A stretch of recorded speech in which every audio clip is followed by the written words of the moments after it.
Car అనుకున్నావు lorry అనుకున్నావునా? చిన్నగా వేయాలి డోరు వేయడం కూడా రాదా నీకు? సారీ తమ్ముడు ప్లీజ్.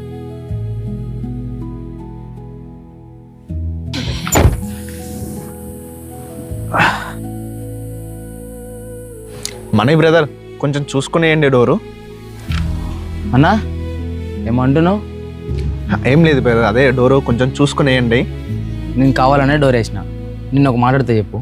నాకెందుకన్నా అంత మెల్లిగా చెప్పినావు, అన్న ఎందుకు కసిరినావు? జస్ట్ నా తాన పైసలు ఉన్నాయి అంతే. నేను చిన్నోనన్న తిట్టినా పడతా, అన్న పెద్దోడు కదా. సంఘాల్లో కూడా ఇలాంటి పరిస్థితిని చూస్తూ ఉంటాం. పేదవాడిని ఒకలా ట్రీట్ చేస్తాం, ధనవంతుని ఒకలా ట్రీట్ చేస్తాం. పేదవాడిని గద్దించి రొమ్ము విరుచుకొని చెప్పగలిగినటువంటి వాక్యం ఒక అధికారి విషయంలో, ధనవంతుడి విషయంలో చెప్పలేం. ఎవరికి భయపడుతున్నాం? దేవుడికా లేకపోతే లోకంలోని అధికారం ధనానికా? దేవుని దాసుడు దేవునికి మాత్రమే భయపడతాడు. ఈ లోక సంబంధి లోకంలోని భిన్నమైన విలువైన విషయాలుగా ఎంచబడిన విషయాలకు లోబడతాడు.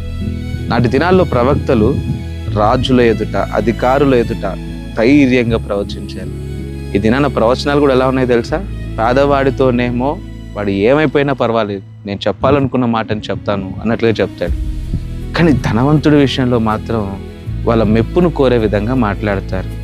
వాళ్ళ మెప్పును సంపాదించుకునే ప్రయత్నంలో ఏదో ఆశీర్వాదదాయకమైన కొన్ని మాటలు పలుకుతారు. మనం దేవునికి భయపడుతున్నామా లేదా సాతానుకు సాగిల పడుతున్నామా? మనం దేవుని సేవకులమా లోకంలోని మనుషులను ప్లీజ్ చేసే వ్యక్తులమా?